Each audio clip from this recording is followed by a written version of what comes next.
ओम साईं राम। मेरे बच्चों, अभी भी तुम मार्ग नहीं ढूंढ पाए हो, अभी भी तुम उलझनों में फंसे हुए हो। मैं समझता हूँ, मैं समझता हूँ तुम दुखी हो, मैं समझता हूँ तुम्हारी पीड़ा को। और मैं ये भी जानता हूँ कि तुम इस दुख से इतना परेशान हो करके ये कहते हो, बाबा मैं हार गया हूँ, मैं असहाय हो गया हूँ। लेकिन इसका विचार करना तुम्हारा काम नहीं है मेरे बच्चों। इसका विचार अगर तुम करोगे, इससे कोई भी लाभ होने वाला नहीं है, कुछ भी होने वाला नहीं है। इसलिए तुम्हें प्रयास करना होगा। मैं अनेक बार तुम्हें कई संकेत भेजे, लेकिन तुमने क्या किया, मेरे उन संकेतों को समझ नहीं पाए।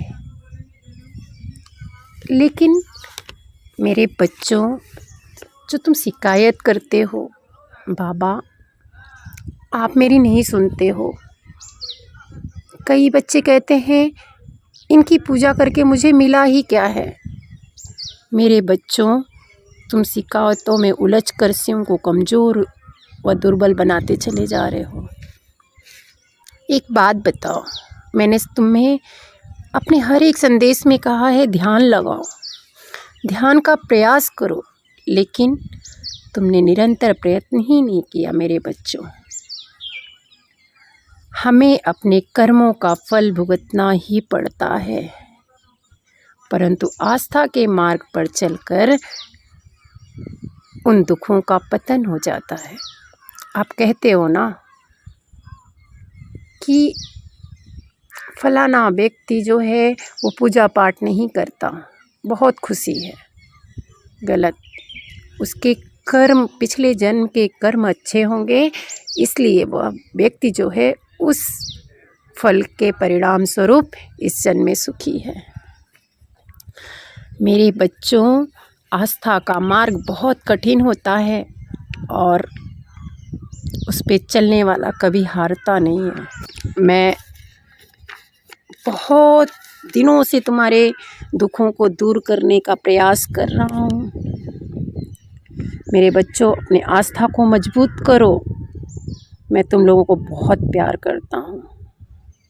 मैंने अगर तुम्हें इस धरती पर भेजा है तुम्हारा सृजन करके, तो उसके लिए बहुत बड़ा उद्देश्य है। तुम सब लोगों में मेरा अंश विद्यमान है। मैं सदा ही तुम्हारे साथ हूँ। मेरे बच्चों, मैं बहुत सारी खुशियाँ तुम्हारी झोली में भरने वाला हूँ। मेरे बच्चों, तुम्हारा हृदय जो है बहुत कोमल है, लेकिन मैं देख रहा हूँ तुम इसे मजबूत बनाने की, कठोर बनाने की कोशिश करते हो। मत करो, रुक जाओ। मैं तुम्हें कभी भी हानि नहीं होने दूंगा। जो भी लोग तुम्हारे लिए षड्यंत्र रचते हैं, उन्हें उनके कर्मों का फल जरूर मिलेगा। लेकिन हाँ, उस पर विचार करना तुम्हारा काम नहीं है। मैं जानता हूँ शुरुआत करने से तुम घबराते हो, परंतु मैं तुम्हारे साथ हूँ, इसलिए चिंता ना करो और आगे बढ़ो। तुम निश्चिंत होकर अपने मार्ग पर आगे बढ़ो। तुम अपने साथ घट रही हर घटनाओं पर विचार करना छोड़ दो, बल्कि उन चीज़ों पर विचार करो जो वास्तविकता में तुम्हारे लिए तुम्हारे बाबा ने सोच के रखा है। अगर मैं आज ये संदेश तुम तक पहुंचा रहा हूं, तो इसमें भी आपका बहुत बड़ा भाग्य छुपा हुआ है। आप बहुत किस्मत वाले हो कि हर एक संकेत इस संदेश के द्वारा आपको मिलता है।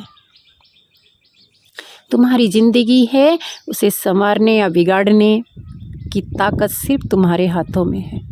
किसी भी मनुष्य या किसी भी चीज़ में इतनी शक्ति नहीं होती कि वो तुम्हारे आंखों में आंसू या तकलीफ ला सके।